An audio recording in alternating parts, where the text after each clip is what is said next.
Hi friends, in this video, we will see a few Hollywood movies that have shown forms of aliens that could be different from earthly beings or a version of them.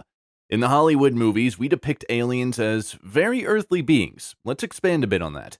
It seems that when we see an alien in movies, it comes with senses which are common on most living beings on Earth, like having vision or eyes, mouth, or speech. Feet to walk or run, brain or sometimes a humongous one like in Mars Attack, and so on. Our version of aliens in the movies appears to be something that we connect to our digest understandably, and it appears to follow our laws of nature. Major movie studios, be it Aliens, Predator, Marvel, or Star Wars franchises, keep mostly their aliens in more humanoid form. The Mist in 2007 or the famous series Stranger Things even show interdimensional organisms to be, again, Earth-like beings or humanoids. Even famous scientist Carl Sagan also believes that if we ever find life on other planets, then it would indeed have similar characteristics to life here on Earth. In fact, Arik Kershanbaum's book, The Zoologist's Guide to the Galaxy, What Animals on Earth Reveal About Aliens and Ourselves, is written on this very subject and makes a deeper look on how extraterrestrial life may have evolved. It points out the fact that evolution is independent of underlying biology and stays on survival of the fittest theory. In this video, we want to discuss a few of these alien movies and which reeled off this norm and built a different class who were not very earthly and challenged our imagination to look beyond our senses. Annihilation. The 2018 movie, based on a book by Jeff Vandermeer, is about an alien place which grows and mutates and how that mutation affects the living beings in it or visiting it. In the story, Lena, a biology professor and army veteran, goes to search for her lost husband from special forces who was sent in a mysterious Area X, a wilderness surrounded by a strange border called the Shimmer. The Shimmer looks like a soap bubble covering which gives out rainbow colors when light strikes on it. The Shimmer mutates all the living species, creating all sorts of hybrids like alligators with teeth like shark, a man with slithering snake guts, plants growing in human forms, and more. Not only Shimmer gives hybrids, but also makes clones, and it not only duplicates animals but also places.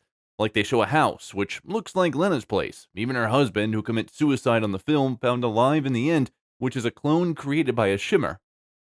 It also affects time, where characters seem to lose days while wandering in Shimmer. The film has shown how a nature of self-destruction, in the end, defeats the alien, which signifies life-death-life loop with an Ouroboros tattoo. Again, an alien or alien world which defies our nature is something we could connect to and make a pretty interesting plot. The Blob. This 1958 movie shows an alien that has a jelly form, and it grows as it consumes more biological matter. The Blob appeared to have incredible resistance to damage with electricity, fire, and even weapons. The only thing which causes harm is extreme cold, which prevents it from metabolizing.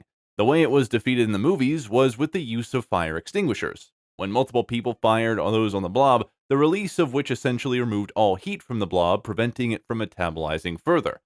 Although the Blob may be attributed to a single-cell organism like amoeba, we can see how it does not resemble any human-like feature or have senses in the way we see Earth organisms.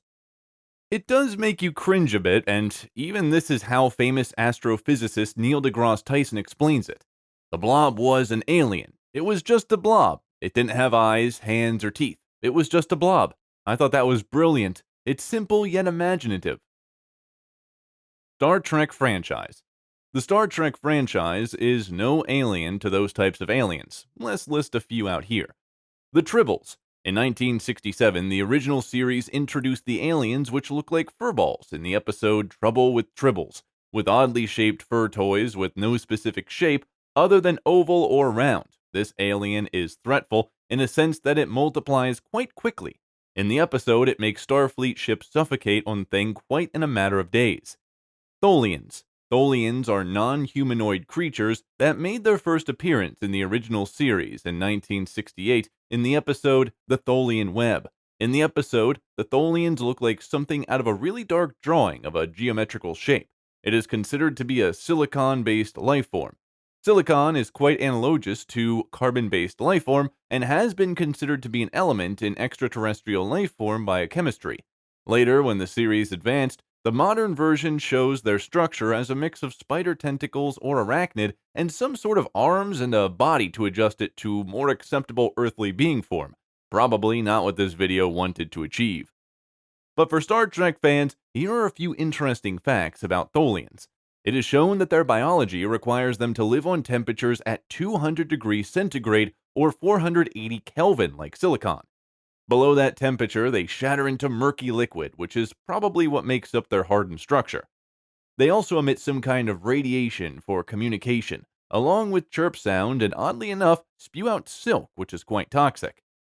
Tholians are quite an alien race, which has an impact throughout the series, and has a lot of details to cover in this video. We will keep divulging more on this in the future. The crystalline entity. This electromagnetic engine of cosmic death that lives to consume organic matter appeared in Star Trek: The Next Generation in episode Datalore, 1988. This entity looks like a giant snowflake which goes from planet to planet, consuming their organic matter with a beaming ray and leaving dry husk behind. Despite its destructive power, the crystalline entity is a beautiful sight. Huge and multifaceted shimmering glasses and reflective colors. A great artist's imagination. Arrival. This 2016 movie is based on The Story of Your Life, a 1998 short by Ted Chiang. It is about a linguist who has been tasked to decode an elaborate alien language. The interesting thing about this movie is not only its plot or visual imagery, but also the way aliens communicate and how they treat time. Aliens called heptapod, which are like 7 tentacles almost similar to a squid, are not seen exactly how they look, but these tentacles turn into arms with which they can communicate too. Now we are taking a little trajectory from the video topic here to understand a crucial part of the movie. It is that we treat our time as linear. Like when we write our line matches the way we see time, we experience each moment one after another. It is like an arrow of time where the line is past, tip is present, and where it is moving is the future. Whereas in heptapod language, past, present, and future are equally known or remembered, hence the circular form. That further means in your decision-making will explore both past and future, which may create a time paradox. And in Arrival, they explore the paradox, calling it palindrome, as what connects your future will connect your past and present. This movie is a treat to watch, bends our natural likeness of an alien to be, and it will make more sense when you watch it again. The Starman. This 1984 American science fiction romance drama film has paid tribute to the launch of Voyager 2 in 1977. The probe in the movie was intercepted by aliens, which was shot down by the US government but escaped. The alien in this is a glowing ball of energy, no shape or form, but just a glowing ball, but can clone itself into human form. Now this alien brings 7 small spheres which contain superpowers of their own, and with it which can manipulate or heal. The Darkest Hour. This 2011 film, which is shot in Moscow, Russia, the alien species that brings the doomsday on Earth is invisible. They form a sort of energy shield around them, which makes them impenetrable. The attack by aliens was done by energy tentacles which can wrap around its prey and disintegrate, whether it's living or not. They float in the atmosphere but give out electric charge with their movement, which in turn lights up any electrical object nearby, like light bulbs or car lights. This way, characters find their position, also can control objects with electrical parts, and have X-ray vision for living beings. Eventually in the movie, when their energy shield is penetrated, it again shows them like octopus with eyes and tentacles, which probably is very much like Tholians explained above.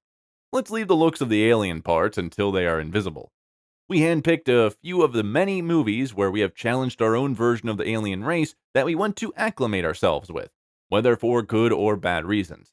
We hope you liked the video, and if you made it this far, please like and subscribe.